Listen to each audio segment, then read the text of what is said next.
Innal hamdalillah wassalatu wassalamu ala Rasulillah wa ala alihi wa ashabihi wa mawalah wala haula wala quwata illa billah amma ba'd.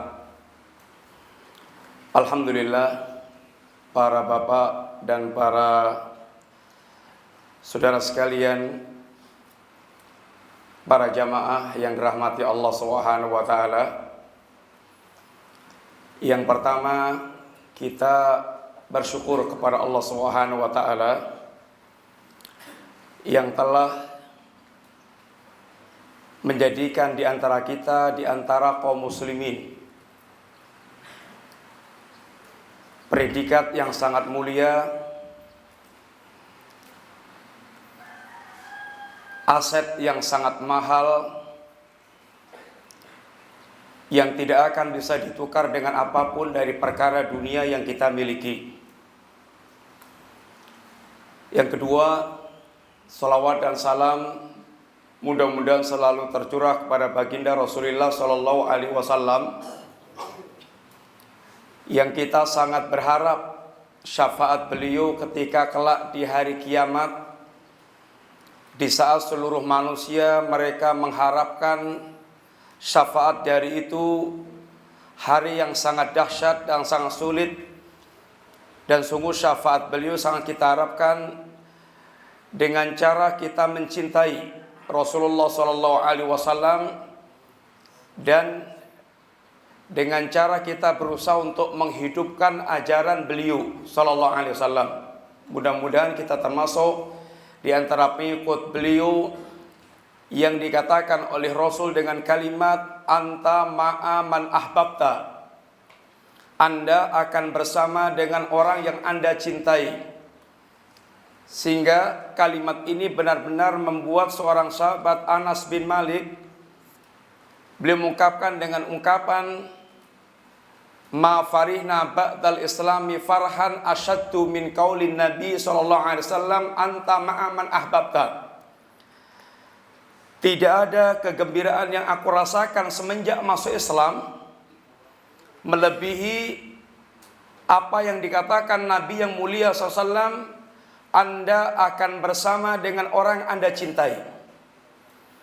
Maka kata Anas bin Malik, uhibbullaha wa uhibbur rasulah wa uhibbu Aba Bakrin wa Umar wa arju an akuna ma'ahum walau lam a'mal bi a'malihim.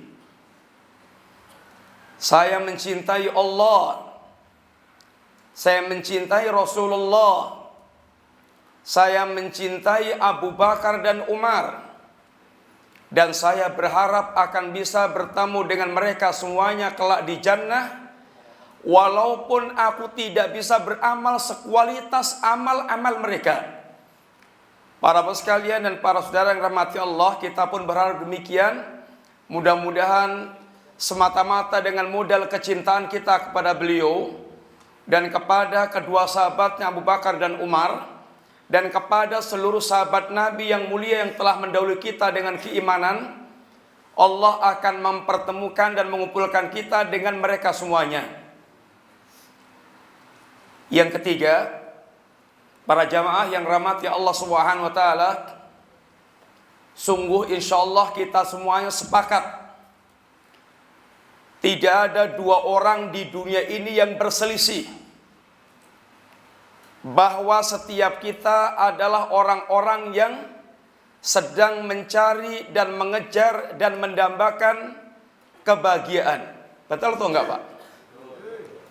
Siapapun, tidak yang kaya, tidak yang miskin, tidak yang pejabat, tidak yang rakyat, tidak yang laki, tidak yang perempuan. Siapapun orangnya, bahkan tidak kafir, tidak muslim, bahkan tidak orang yang saleh, tidak orang yang maksiat, sungguh semuanya adalah orang-orang yang mendambakan kebahagiaan. Hanya sebagian kita dan sebagian orang dan sebagian besar manusia, mereka terkadang kelelahan mengejar kebahagiaan kemana-mana itu terkadang telah dia kejar dengan segala tenaga sampai tujuan tidak ada. Sehingga orang berkesimpulan bahwa kebahagiaan itu seakan-akan adalah fata morgana. Apa itu fata morgana, Pak? Dari kejauhan, iya betul semu. Dari kejauhan, kata orang Jawa bilang, koyo banyu ngimplah-ngimplah. Oh, Masya Allah. Bagi orang kehausan, sangat menjanjikan. Dia kejar sampai tempatnya, ternyata nggak ada apa-apa. Itulah diantara orang menggambarkan kebahagiaan, Masya Allah, seakan-akan fata morgana. Sebagian orang, Pak, ada yang mendambakan kebahagiaan seandainya dia jadi orang kaya raya. Maka betapa sangat bahagianya. Bisa bangun rumah besar, bisa beli mobil mewah, setiap yang ingin dia inginkan selalu dapat bisa dia beli. Tapi ternyata begitu dia mulai menempuh jalannya, merintis bagaimana caranya menjadi orang yang sangat kaya raya. Ada nggak, Pak, orang yang kaya kemudian dia setiap hari hidupnya sesek, sumpek, marah-marah, dia merasakan tidak ada kelonggaran jiwa? Ada nggak, Pak? Oh, sangat banyak. Sangat banyak. Sehingga terkadang mereka pelariannya kepada hal-hal yang justru semakin tidak membuat mereka bahagia.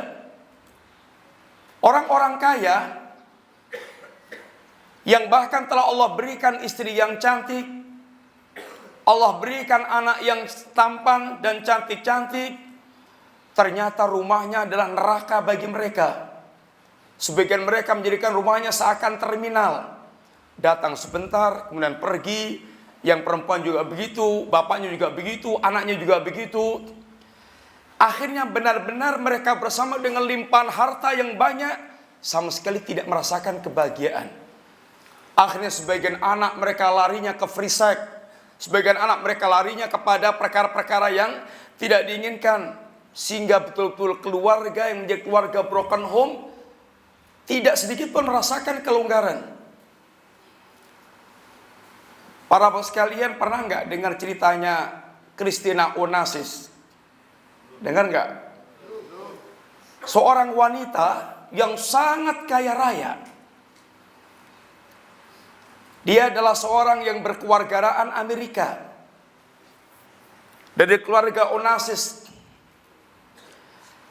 Anak-anaknya itu semuanya memiliki pesawat pribadi. Mau kemanapun dia bisa. Termasuk diantaranya adalah Christina. Dia menjadi wanita yang paling kaya. Menikahlah dia dengan laki-laki dari berkewargaraan ini Amerika. Dalam hitungan bulan, tidak sampai bertahun-tahun, hitungan bulan, maka keluarga ini pun cerai. Kira-kira kalau orang cerai itu saking bahagianya atau saking susahnya? Nggak ada ceritanya, Pak, Mas kita ini Masya Allah di puncak kebahagiaan, seneng kita ini, pegatan aja gitu. Nggak ada, Pak. Dari ketidaksukaan atau dari kesesakan hidup yang dia rasakan, maka mereka pun mengambil jalan untuk cerai. Yang dia sangka ini akan mengantarkan pada kebahagiaan baru. Kawin lagi dia dengan laki-laki berkebangsaan ini Yunani. Tetapi tidak lama pula cerai. Kemudian kawin lagi dengan laki-laki yang berkebangsaan Rusia. Amerika ketemu dengan Rusia. Amerika beraliran materialis, kapitalis, dan Rusia beraliran sosialis. Nggak ketemu. Ditanya seorang wartawan, Anda ini wanita Amerika menikah dengan laki-laki Rusia. Yang berbeda jalan hidupnya, ini aliran pemikirannya berbeda. Apa kata si wanita ini? Ab'athus sa'adah. Saya mencari kebahagiaan. Apakah dengan menikah laki-laki Rusia dia kemudian bahagia? Ternyata sama nasibnya dalam hitungan bulan, gak sampai tahun, maka dia pun cerai lagi. Nikahlah dia dengan laki-laki Itali atau Perancis. Sampai kemudian ternyata dia berakhir dengan kehidupan yang sangat mengenaskan.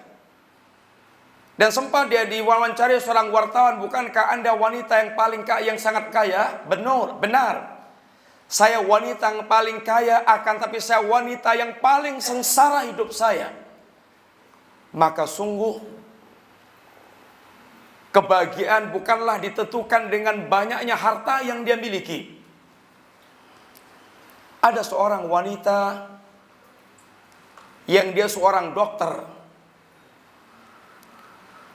Dia merintis karir ke dokternya sampai betul-betul menjadi seorang dokter yang tenar,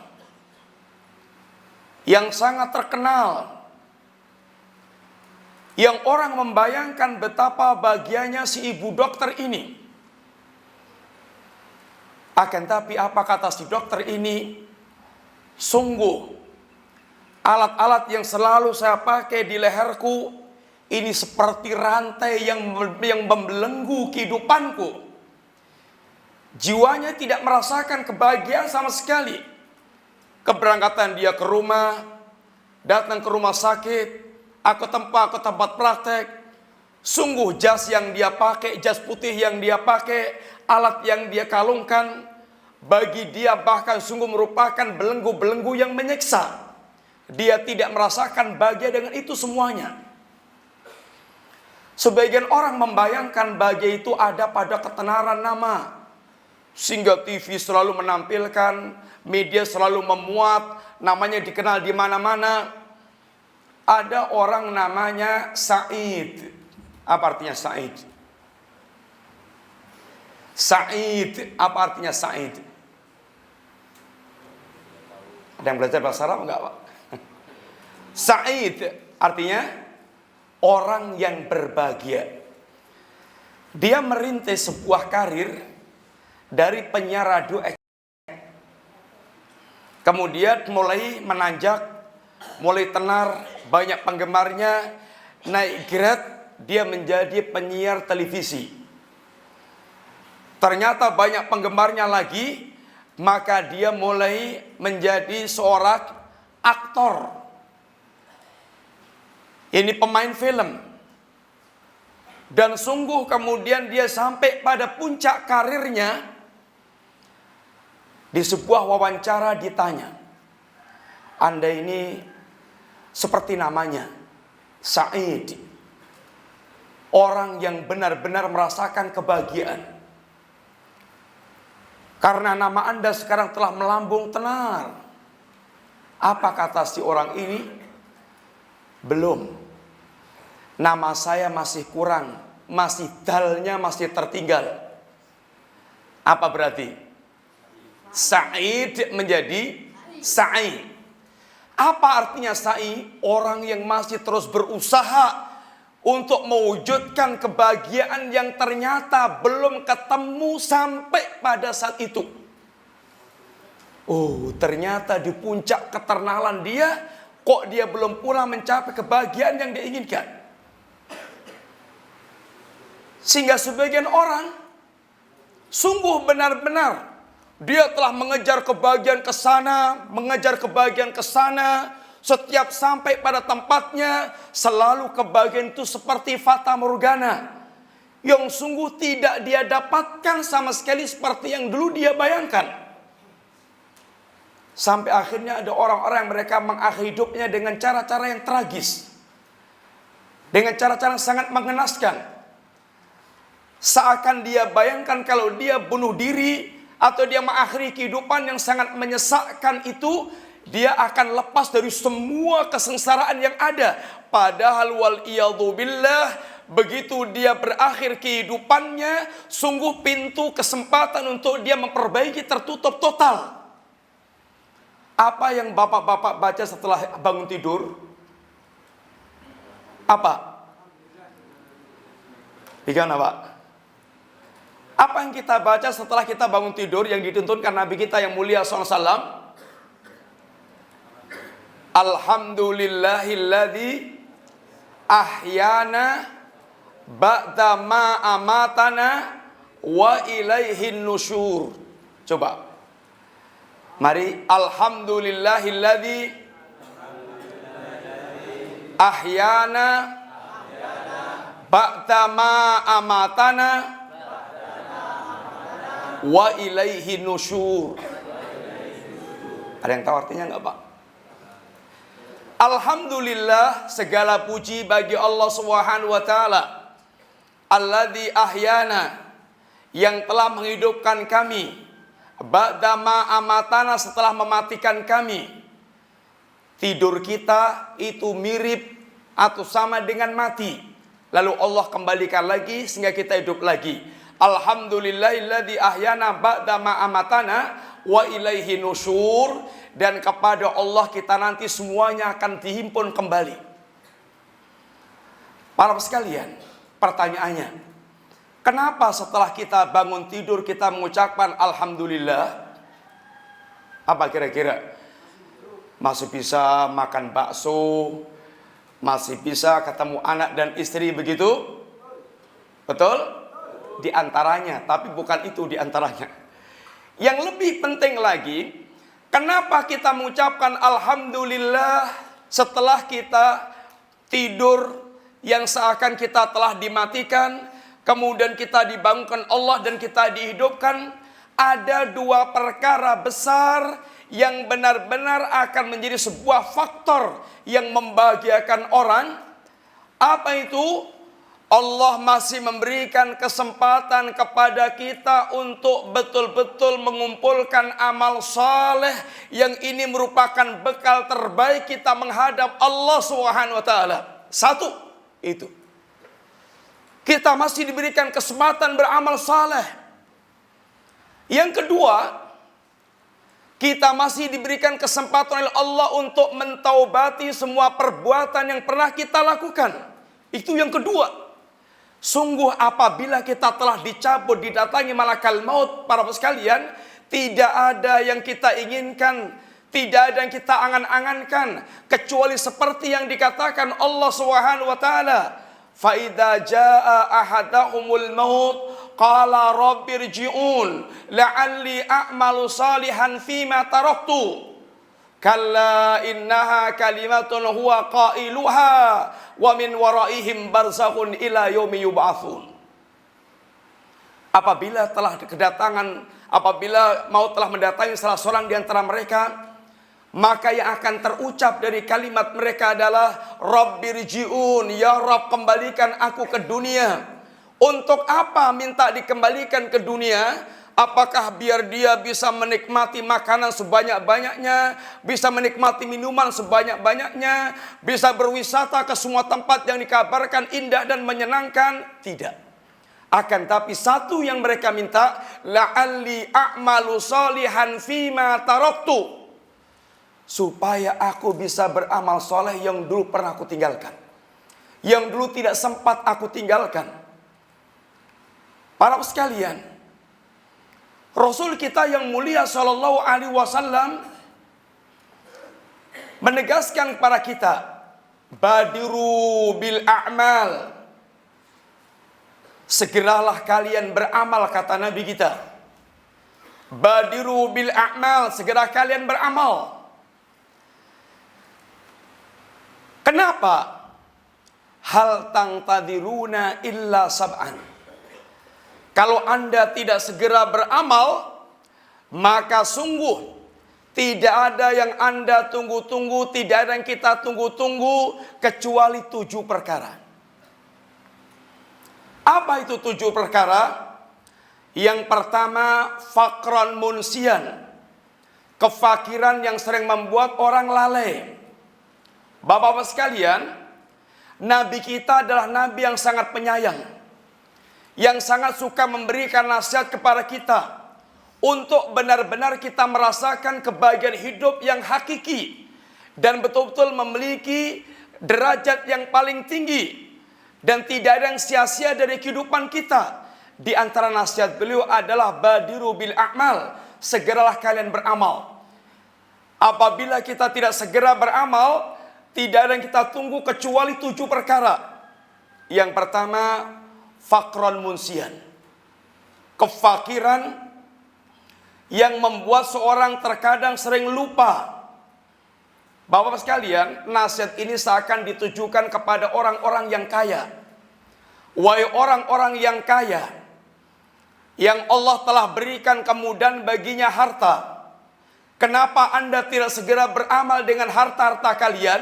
Apakah kalian akan tunggu saatnya Anda jatuh bangkrut miskin, sehingga ketika telah miskin, terkadang orang yang tidak diberikan taufik oleh Allah, maka dia hanya disibukkan untuk memenuhi kehidupan keluarganya pun terkadang dia tidak cukup.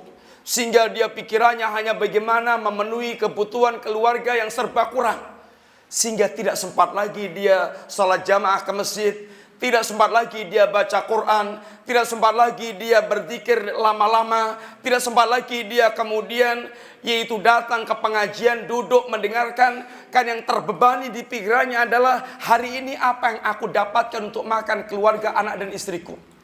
Sebagian orang demikian dibuat sibuk sehingga tidak sempat beramal. Sehingga apabila orang Allah berikan kelonggaran harta, maka jangan sampai dia tertipu dengan hartanya, kemudian dia tidak menggunakan kesempatan sebaik-baiknya. Satu.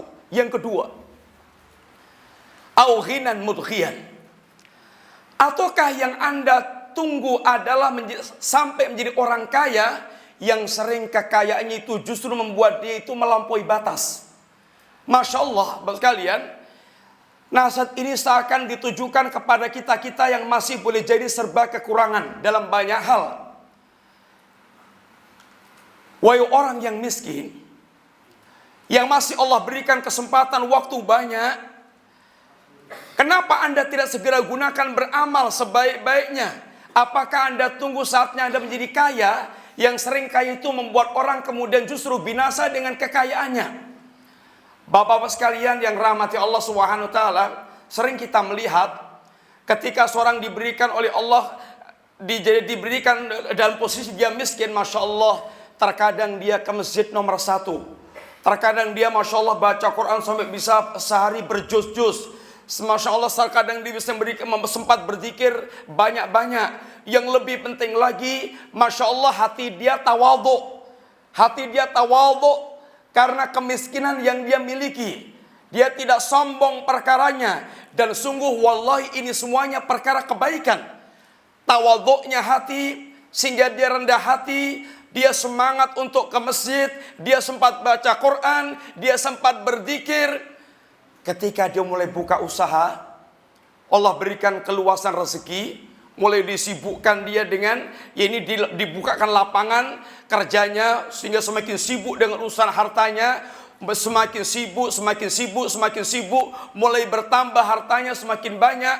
Oh, hartanya ternyata bukan lagi menjadi tiket ke surga, tapi hartanya menjadi tiket yang mempercepat ke jahanam. Ada enggak Pak? Orang-orang yang sudah mulai kaya, kemudian mulai dia main perempuan. Ada enggak? Oh, Masya Allah. Orang mulai kaya, kemudian sekarang mainnya ke kafe-kafe, ke bar-bar. Dia minuman keras, dia kemudian main perempuan, kemudian dia booking pelacur, kemudian dia, Masya Allah, sehingga justru hartanya menjadi tiket mempercepat dia ke jahanam. Maka sungguh terkadang orang Allah berikan kesempatan kaya belum tentu baik bagi dia. Tadinya dia tawadhu dengan temannya, dengan tetangganya, dengan masyarakatnya. Begitu Allah berikan kemudian kekayaannya, dia angkuh dan sombong. Dan lebih parah lagi, dia kemudian sombong dengan kebenaran yang datang, karena dianggap yang membawa kebenaran orang-orang yang miskin. Ini sungguh celaka dalam kehidupan yang seperti ini. Maka apakah yang Anda tunggu adalah datangnya kekayaan yang membuat orang kemudian dia binasa? Yang ketiga, apabila Anda tidak segera beramal, apakah yang Anda tunggu adalah maradon, mufannidan, sakit yang membuat Anda kemudian sengsara. Bapak-bapak sekalian, ketika kita masih diberikan kesehatan, Masya Allah kaki kita masih kuat, badan kita sehat, kemana-mana gampang. Tapi begitu orang diberikan sakit, Masya Allah terkadang minta maaf, nekuk geger saja nggak bisa. Ada nggak Pak? Orang sakit nekuk geger aja nggak bisa. Adanya itu tinggal geblak sama berdiri. Tahu geblak nggak? Taunya itu bisanya tinggal geblak sama berdiri. Nekuk nggak bisa. Nikmatnya orang bisa tekuk badan. Masya Allah nikmat. Ada lagi orang yang tidur saja nggak bisa. Bapak-bapak bisa nggak tidur? Tiap hari tidur. Ada orang tidur aja nggak bisa. Sampai dia harus konsumsi obat-obat penenang, datang ke dokter psikiater, dan semisalnya. Sehingga bisa ngantuk di majelis sekalipun nikmat. Bisa tidur nikmat. Ada orang yang mereka sakit sampai nggak bisa tidur. Ada lagi orang yang mereka penyakitnya Masya Allah, apalagi mikir yang lainnya, mikir penyakitnya sendiri sudah sibuk. Maka sudah akhirnya tidak sempat dengan sakitnya itu, dia melakukan banyak hal. Oleh karena itulah Rasulullah ingatkan, wahai orang yang sehat, gunakan sehat Anda sebaik-baiknya. Sungguh ketika Anda saat ini masih banyak yang bisa kita lakukan, yang tidak bisa kita lakukan ketika kita nanti telah jatuh sakit. Yang keempat, wahai orang yang tidak segera beramal, apakah yang Anda tunggu adalah saat datangnya tua pikun yang tidak bisa apa-apa lagi? Bapak sekalian, orang kalau sudah pikun, walaupun dulunya profesor, minta maaf, itu terkadang kalau sudah pikun, itu keluar rumah untuk pulang pun nggak bisa. Iya Pak ya? Sampai diumumkan di masjid, bapak-bapak kalau ketemu dengan orang cirinya begini, tolong dibawa pulang ke rumah ini. Masya Allah, dulunya profesor ini, sekarang dia kayak orang blank, gak ada ingetannya, sering lupa, pikun. Sehingga mumpung orang Allah masih berikan muda, bergas, waras, gagah, terengginas, Masya Allah tenaganya, saat-saatnya sempurna dalam masa muda. Maka Nabi ingatkan, ihtanim khamsan qabla khamsin, diantaranya syababaka qabla haramik, mumpung Anda masih muda sebelum datang masa tua. Kemudian, wahai orang yang tidak segera beramal, apa yang Anda tunggu lagi? Apakah Anda akan menunggu mautan mujizat, datangnya kematian yang datang dengan cara mendadak? Bapak sekalian, yakin gak kalau kita akan mati? Yakin gak? Yakin mata kita melihat di depan mata kita, orang-orang ada mereka telah mengalami kematian, yang kaya, yang miskin, yang raja, yang budak, yang laki, yang perempuan, yang waras, yang sakit, semuanya telah di depan mata kita, mereka mengalami kematian. Yakin gak yakin kita telah melihat kenyataan seperti itu.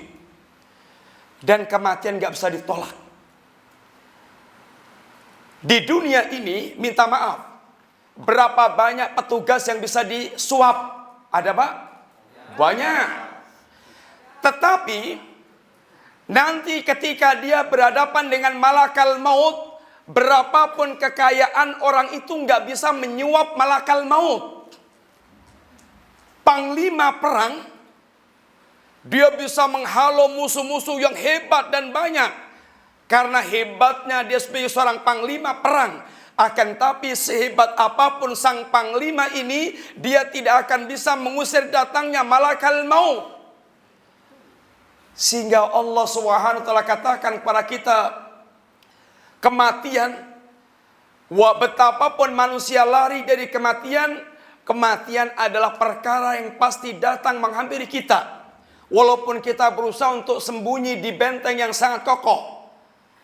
وجاءت سكرة الموت بالحق ذلك ما كنت منه تحيد. Sakaratul maut, kata Allah, pasti datang, dan itu perkara yang benar, dan itu hal yang kalian selalu lari-lari dari sakaratul maut.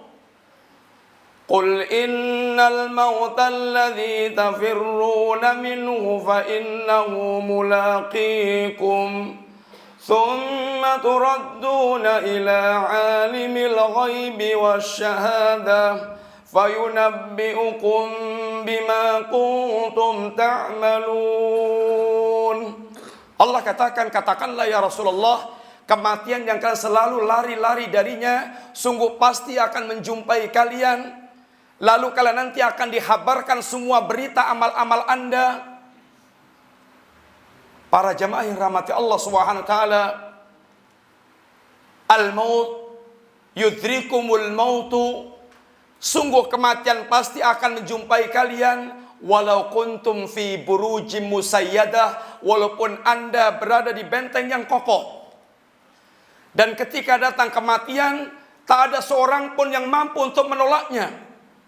Kalla idza balagatit taraqi wa qila man raq wa dhanna annahu al-firaq wal taffatis saqu bis-saq ila rabbika yawma idzinil masaq fala saddaqa wala shalla walakin kadzdzaba wa tawalla. Allah katakan, sekali-kali ketahuilah bahwa apabila nyawa telah sampai di tenggorokan dan dikatakan kepada orang seperti ini, wakila man raq, mana ada orang yang mereka mampu menahan kematian yang datang? Mana ada orang yang mereka mampu menyembuhkan, meruqyah sehingga kematian tidak jadi menimpa dirinya? Dan saat ketika dia telah yakin bahwa dia akan berpisah dengan dunia dan seisinya, dan pasti dia akan kembali kepada Allah Subhanahu wa taala, maka kata Allah, wahai hamba-hamba Allah, ingatlah bagaimana ketika Anda kembali kepada Allah, apakah Anda akan nasibnya fala saddaqa wala shalla, Anda akan datang tanpa membawa agama yang benar, Anda akan datang tanpa membawa amal apapun walaupun salat, walakin kadzdzaba wa tawalla, yang Anda bawa adalah pendustaan kepada agama Allah dan selalu berpaling dari agama.